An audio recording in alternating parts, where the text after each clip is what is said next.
Hey, in this video, we're going to look at the list student feature.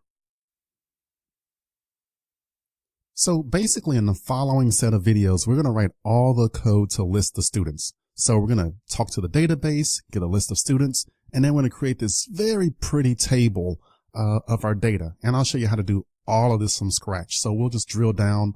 We'll take it one step at a time and we'll work through it.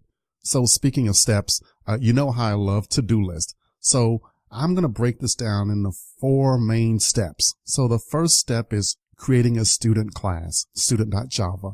Then we're going to create our student database utility. Next, we're going to create our controller servlet.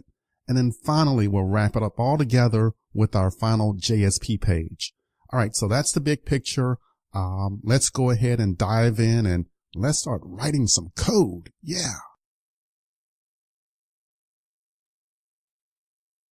All right, so moving into Eclipse, we're going to use that project that we've been using already, Web Student Tracker.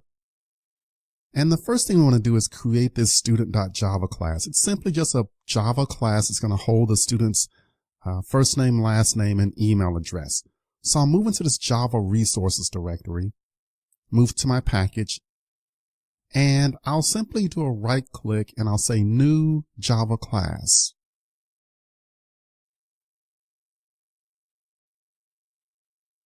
All right, so it brings up the dialog here.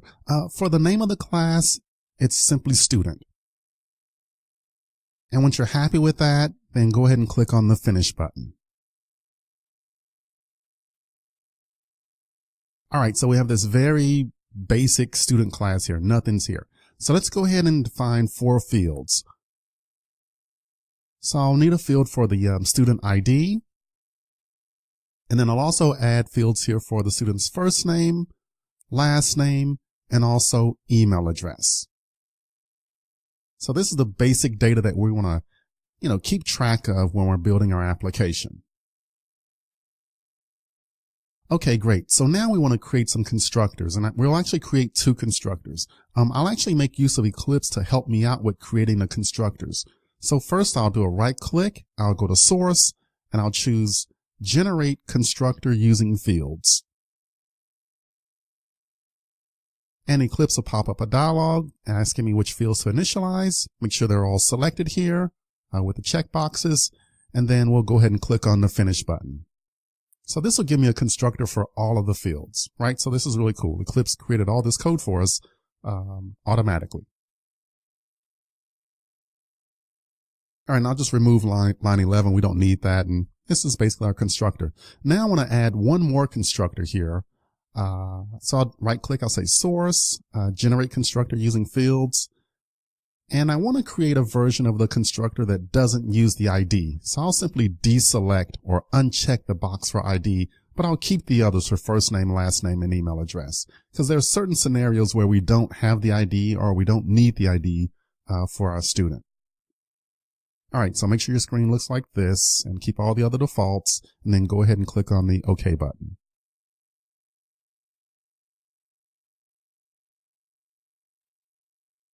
All right, so that's the new constructor that Eclipse just created for us, which is really cool. First name, last name, and email. I'll take out that line for the super, and then here's our other guy. So we're good to go. So we have 2 constructors now. We have 2 different ways of creating this student class. Okay, so this looks really good so far.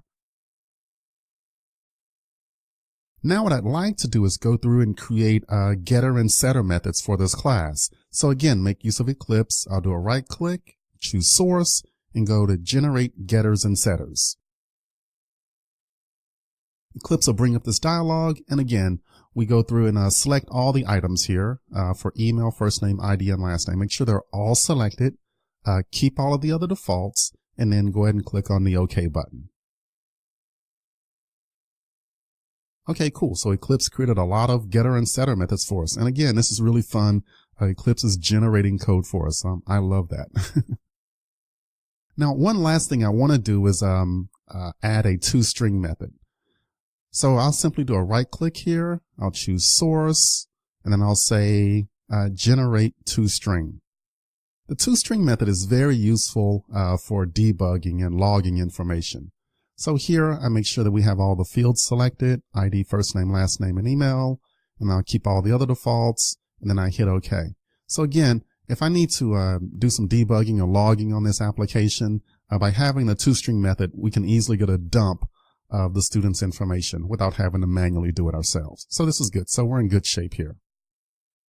So that's it. That's our student class. So we had 4 fields we created: ID, first name, last name, and email. We created constructors, and then we also created getters and setters, and finally toString. So this is kind of like some basic housekeeping that we needed to take care of, but we're in really good shape now.